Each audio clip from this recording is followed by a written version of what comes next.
This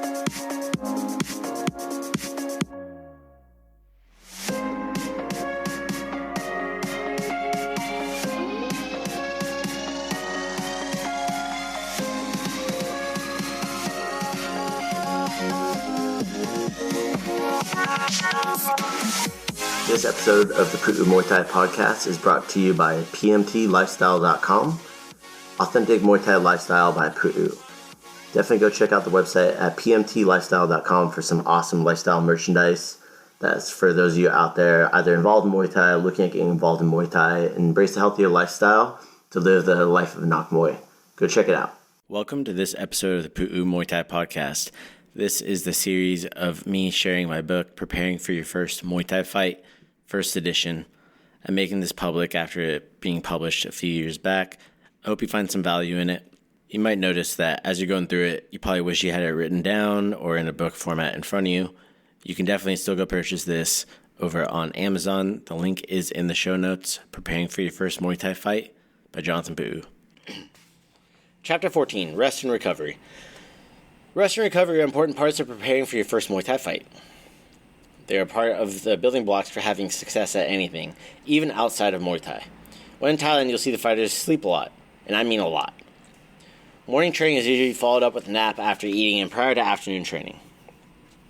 There are significant studies showing how intertwined sleep and your hormones are actually related. If you think about training as a stressor on your body, as you're putting strain on your body through all that is entailed with training, in order for your body to recover, it will require ample rest and recovery.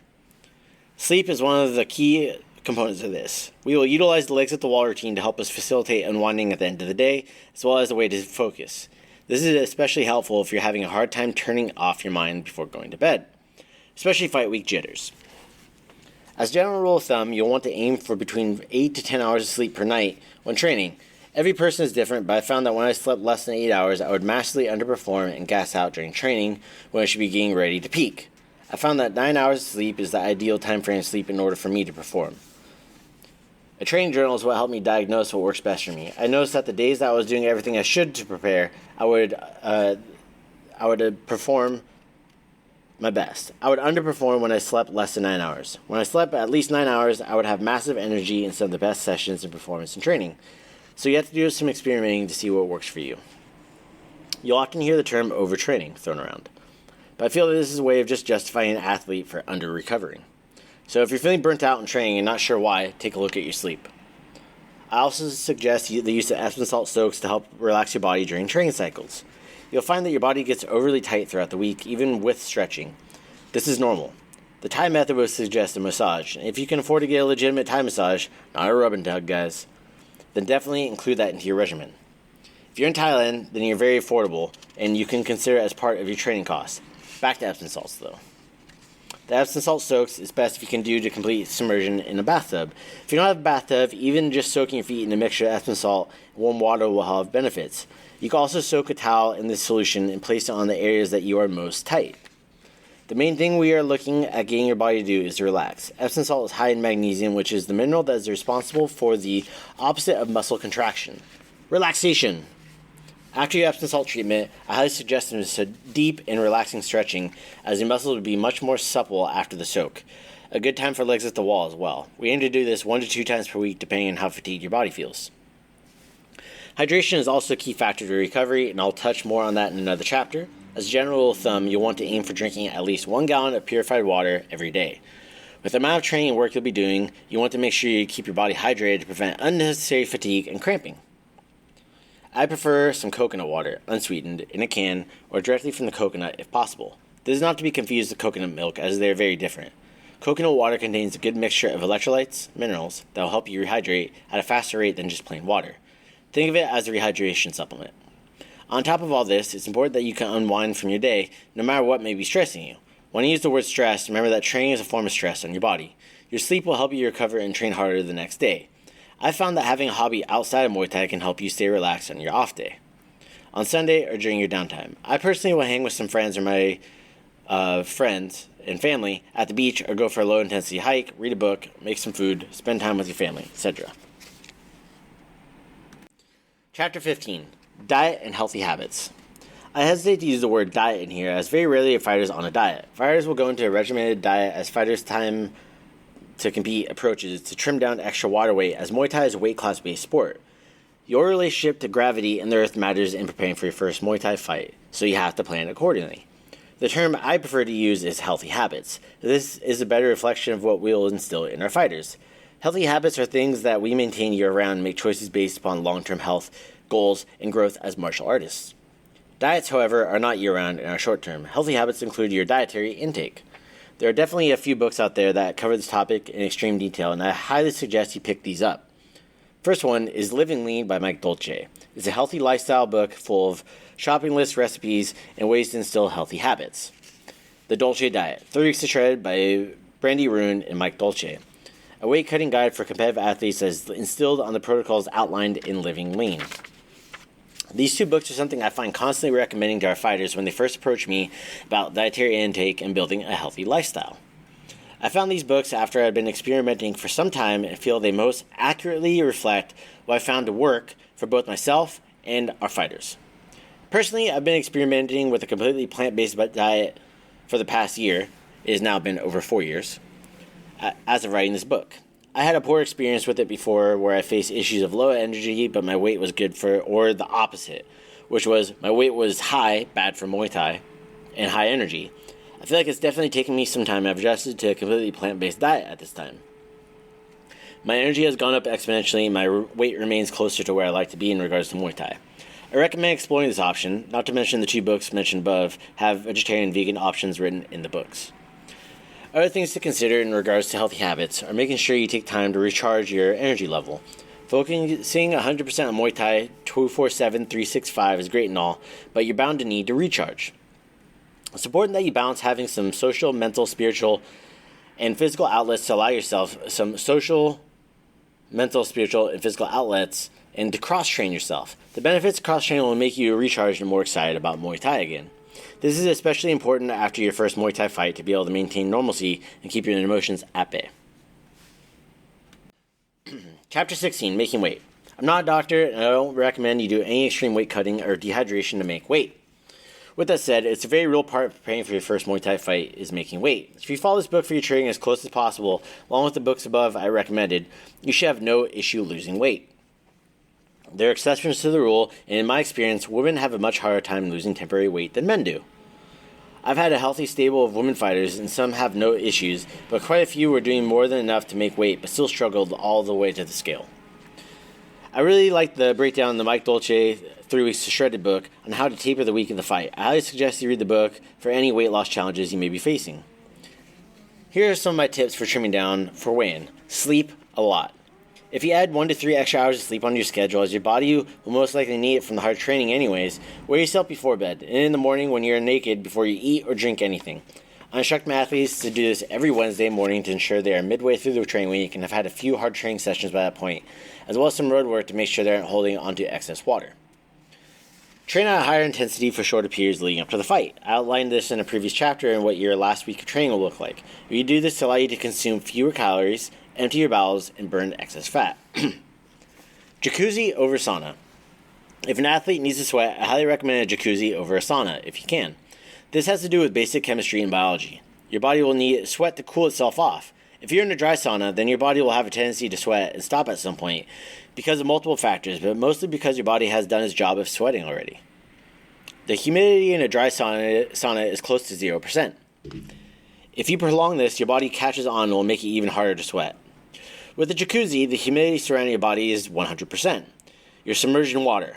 Not to mention that hot water wicks away sweat at an accelerated rate due to the humidity level. This allows your body to expel sweat at a significantly faster rate. Don't use either to lose weight. These guidelines are just what I've had to resort to for myself throughout the years to make weight and learn through a lot of trial and error. Success meant feeling good during fight time. Error meant feeling like complete shit during my fight. The results of the fight usually reflected how I was feeling, and believe me, I made a lot of errors. Drink a lot of water. I mentioned drinking at least a gallon of water while training. We typically ramp up water intake during the last week of training to help maintain and help manipulate our bodies to release excess water. I won't get into the science, there's a science behind it, but it works. A simple research of water loading will give you a ton of ideas. Please be careful, Do not use distilled water. Sit close to your fight weight. By close, I mean within 10 pounds. That's 4.5 kilograms to help with this process. Healthy habits and proper training are key here to maintain this. The Thai method of weight cutting is a very old school method and it works. It involves sweatsuits, running, and starving. I really don't recommend it unless that's your only option. My friend Matt Lucas has a great book called On Fighting in Thailand that I recommend, which covers this process briefly. Really, I recommend the books in the diet and healthy habits chapter from this, as a healthier approach is always better over the long term. I'm sure you would agree with that as well, but sometimes you have to do what you have to do. It's part of competing in Muay Thai.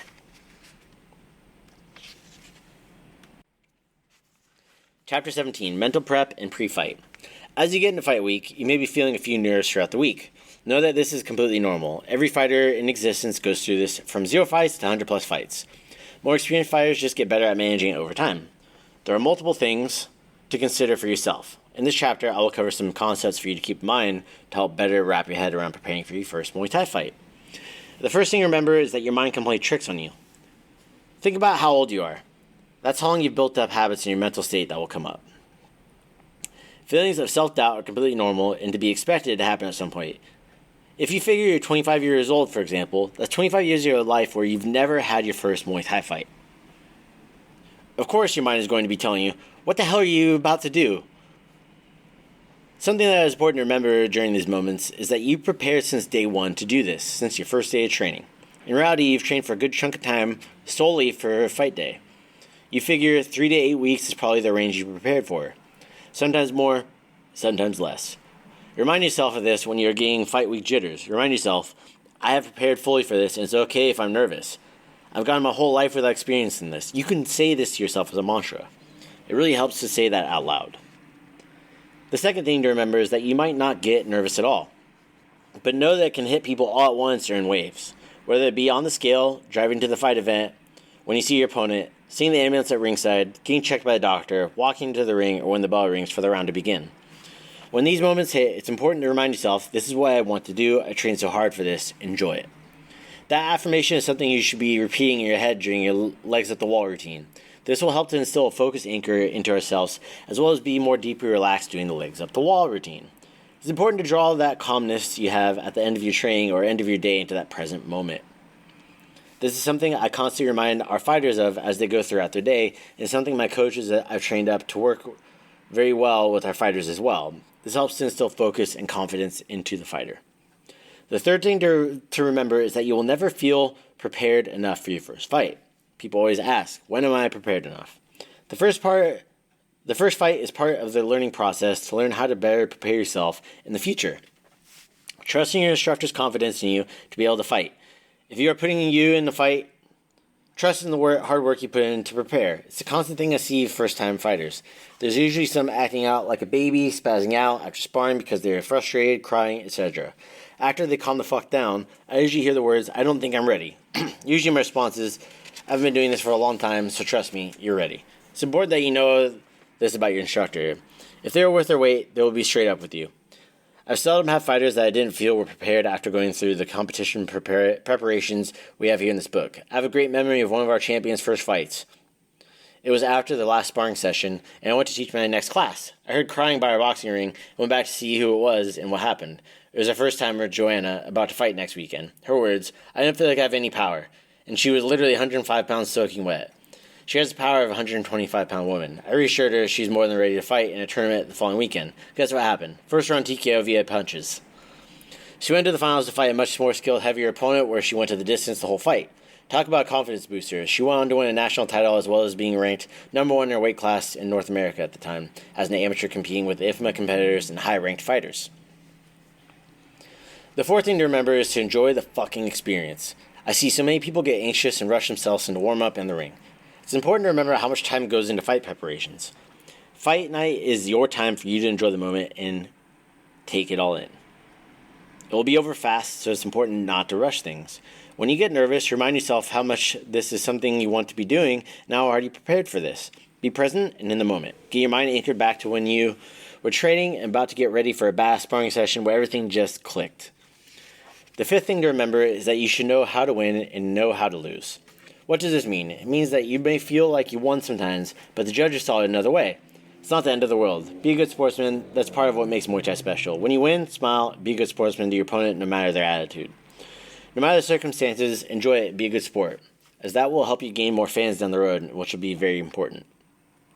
The sixth thing to remember is that it's all about you for however long that fight is. Do your best to stay focused and present in the ring. If you're not a selfish person, this can be very hard. I highly suggest you practice being selfish during sparring rounds where you only focus on you. This is a big reason for competition prep sparring. You must focus on nothing but you. I've seen this throw a wrench in some bad fighters who had something going on in their minds, which leads me to the seventh thing to remember is that you can't hide shit from your instructors. When you're preparing for a competition, if you're nervous, share it with your instructor. They can coach you through it. Have some personal problems, share it with your instructor so they can get it off your chest and you know where your head is at. Constipated after weigh-in or diarrhea? You guessed it. Share that information with your instructor. They can advise from there and understand what's going on. I know it's a lot of personal stuff, but no one cares and it's probably nothing new to your instructor. If you hide this kind of stuff or don't share it with your instructor, chances are you will mentally fuck yourself up and your instructor can't help you because they won't know what's going on with you. The eighth thing to remember is that no matter what happens, your instructor is equally as invested as you are. They took just as much time to help you prepare and show up for the fight event. I say this because fights do drop out from an event last minute. I saw this happen with a fighter when my Thai instructor was training us. The fighter started cursing and saying how much of a waste of time this was for him and how he would never try to fight again. Please realize that this is the wrong kind of selfishness. You don't want that. Your instructor is equally as upset, even if they don't show it. It is a big sacrifice of their time and body as well, something they will never get back. The ninth thing to remember is that you need to pack some food and snacks. Don't eat anything you wouldn't normally eat. If you don't normally eat ice cream before sparring, don't cram ice cream down your throat after weigh-in. Simple, right? Save that crap for after your fight. I've seen fighters self-sabotage themselves. I've even seen inexperienced coaches encourage fighters to eat fettuccine alfredo on same-day weigh-in with only a few hours between fights. What the fuck is what I said when I heard this. It's important to save new experiments for training and after your fight, not when you prepare so hard for so long for this moment to just screw it up by making a stupid mistake like that. The 10th thing to remember is that you will most likely get really tired. This is from your adrenaline dumps that happen throughout the event, leading up to your first Muay Thai fight, as well as during. This is why it's so important to anchor those moments of calm using the legs up the wall routine. While you're warming up, it should be light as if you were preparing to do some hard sparring. Maybe some pads with the instructor, stretching, and shadowboxing. You want to make sure you have all your required equipment. I usually just instruct our fighters to bring all their sparring gear just in case something is missing. If you find yourself getting anxious and you have a lot of time still, do the legs up the wall routine in the warm-up area. It's okay. Everyone else has their own way of doing this. This is how we do it. It's important to realize that many of the people around you might be trying to figure this shit out and didn't buy this book. You'll see some crazy, stupid shit, like people hitting themselves, jumping up and down, chugging energy drinks, etc. It's very important to stay as relaxed as possible as it's time for you to actually fight. Trust your instructors will help you prepare, be ready when you need to be, but also be self-aware of these things as well. If possible, I highly suggest getting to the ring you will be competing in before the event and do some light shadow boxing and visualize your movements and what it's going to be like inside the ring. This can help to further anchor yourself at that point in time. That way, when you get into the ring later, it's nothing new and you've been there already in your head mentally. You know what's going to happen and it'll just be time to execute. Chapter 18. Your first Muay Thai fight. If you do everything in this book, you will feel successful no matter the outcome. You were dedicated, disciplined, and you put in the time. Those three very important things we covered at the beginning of this book, not to mention your why. Your why is what you need to remind yourself when stepping into the ring. You anchored your why mentally using the legs up the wall routine and are able to recenter and make yourself present. So if you skip that step, you need to go back and go do it again. You have been in the zone, in that flow state during sparring, and tonight is your night to be there as well. Do your best to listen to your corner, stay focused, stay relaxed, and try not to think too much. Be present and trust in your training.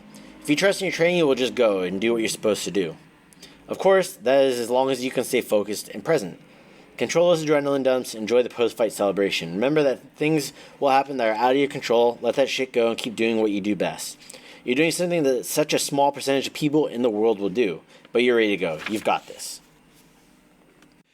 Closing thoughts. This book has been a long time coming, and I hope you enjoyed the experience you're able to take with you into your first Muay Thai fight. It's a big feat and a big step into the ring. I've seen badass people who never step foot into the ring because they lack dedication, discipline, and time. So when you get there, be sure to celebrate all the hard work you've done to make this happen. Get back physically into your program as soon as possible, whether it be just to hang out with your team or getting back to training. It's your turn to get back to the program that helped you get to the ring, and if you aren't there, there's not much of a team after everyone fights. I see it all the time. See you at the tournaments. Be sure to tag us on Facebook, Instagram, and TikTok at Puu Muay Thai and use the hashtag preparing for your first Muay Thai fight for your post-fight picture. We will share it and give you a free shout out on our social media channels. Stay happy, stay healthy. Jonathan Puu, founder, Puu Muay Thai. All right, that's going to be it for today. Thank you so much for tuning in today to the Puu Muay Thai podcast. If you enjoy the content, go leave a review over on Apple Podcasts and on Spotify. Give us a rating. It means the world to us. Also, if you want to be a guest on the Puu Muay Thai podcast, or if you just want to shout out to your friend, go check us out at podcast.puumuaythai.com. You can submit to be able to be a guest on the podcast. You can submit what you want to talk about. Also, if you want to just give a shout out, there's a button for that too. So what do you cop?